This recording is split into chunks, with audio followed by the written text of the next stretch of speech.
नमस्कार. आपल्या सगळ्यांचे सोशल महाराष्ट्र न्यूज चॅनलमध्ये हार्दिक स्वागत. चला वळूया तर एका नवीन बातमीकडे. आजची बातमी.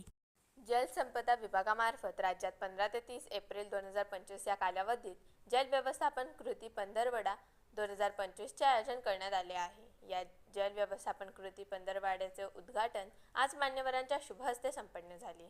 जिल्हाधिकारी कार्यालयातील नियोजन सभागृहात संपन्न झालेल्या कार्यक्रमास आमदार राघवेंद्र भदाने, जिल्हाधिकारी जितेंद्र पापळकर, जिल्हा परिषदेचे मुख्य कार्यकारी अधिकारी विशाल नरवाडे, अधीक्षक अभियंता संदीप सोनवणे, निवासी उपजिल्हाधिकारी नितीन गावंडे, कार्यकारी अभियंता पी.जी. पाटील, अमरदीप पाटील, एन.एम. भट्टे यांच्यासह विविध विभागाचे अधिकारी उपस्थित होते.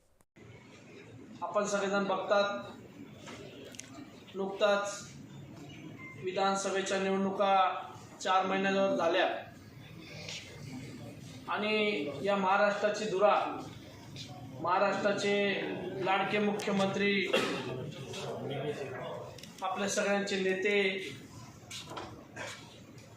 माननीय नामदार देवेंद्रजी फडणवीस साहेबांच्या हातात महाराष्ट्राची धुरा इथं आलेली आहे. त्यांच्यासोबत उपमुख्यमंत्री एकनाथ शिंदे साहेब असतील, त्यांच्यासोबत उपमुख्यमंत्री आदरणीय अजितदादा पवार असतील, यांच्या भक्कम साथने महाराष्ट्रामध्ये क्लिअर शेट मॅन्डेट आपल्याला सगळ्यांना तिथं मिळालेलं आहे आणि महाराष्ट्रामध्ये एक स्थिर सरकार जे शेतकऱ्यांच्या जीवनामध्ये परिवर्तन करण्यासाठीचं स्थापन झालेलं आहे. मुख्यमंत्र्यांनी सरकार स्थापन झाल्या 100 दिवसाचा कार्यक्रम हा आमच्या सर्वांच्यासाठी टाकला. तो सन्माननीय विधानसभा सदस्यांनी काय 100 दिवसामध्ये करायचं आहे, सरकारी अधिकाऱ्यांच्या माध्यमातून प्रत्येक विभागाला 100 दिवसाचं वेगवेगळं टार्गेट त्यांनी तिथं सेट केलं आणि टार्गेट सेट करून एक प्रायव्हेट सेक्टरमध्ये जसं आपलं काम चालतं की कुठलंही टार्गेट सेट करून ते टार्गेट 100 दिवसामध्ये अचीव करायचं आणि त्या टार्गेटला अचीव करत असताना 100 दिवसानंतर आपल्या हातात काय आलं त्याचं लोकांसमोर ते सादर करायचं. अशाच पद्धतीने प्रत्येक विभागामध्ये काम चालू आहे. तर त्याच धर्तीवर जलसंपदा विभागाचे आपले सन्माननीय मंत्री, आदरणीय जलसंपदा मंत्री गिरीश भाऊ महाजन असतील, राधाकृष्ण विखे पाटील साहेब असतील, यांच्या माध्यमातून आज जलव्यवस्थापनचा पंधरवडा आपण साजरा करतोय आणि हा पंधरवडा साजरा करत असताना आपल्या सर्वांना अतिशय चांगल्या प्रकारचं काम 15 एप्रिल ते 30 एप्रिल या कार्यकाळात करायचं आहे. पहिले तर मी आपल्या सर्वांना शुभेच्छा देतो.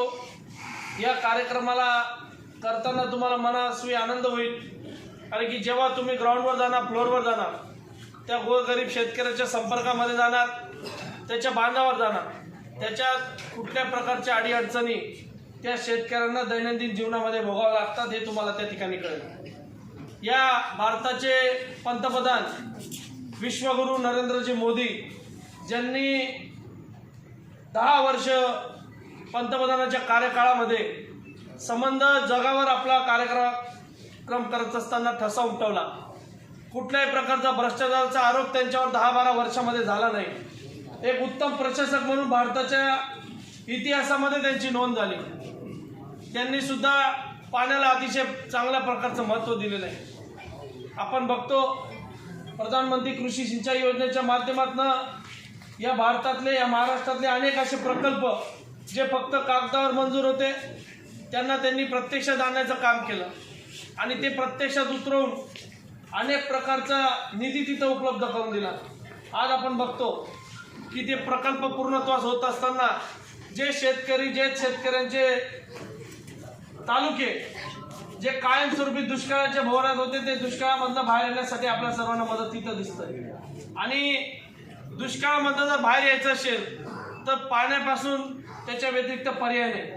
आणि मग आपण सर्वांनी बघितलं असेल की एवढ्या मोठ्या प्रमाणामध्ये आपल्या जिल्ह्यामध्ये सुद्धा चांगल्या प्रकारची सेंट्रलची फंडिंग आमचे माजी खासदार बाबासाहेब भामरेंच्या माध्यमातून तिथे उपलब्ध झाले आणि चांगल्या प्रकारचा प्रकल्प सुलवाडे जांपक कनोली सारखा उपसा सिंचनचा प्रकल्प आज आपल्या तालुक्यामध्ये आपल्या जिल्ह्यामध्ये होतोय.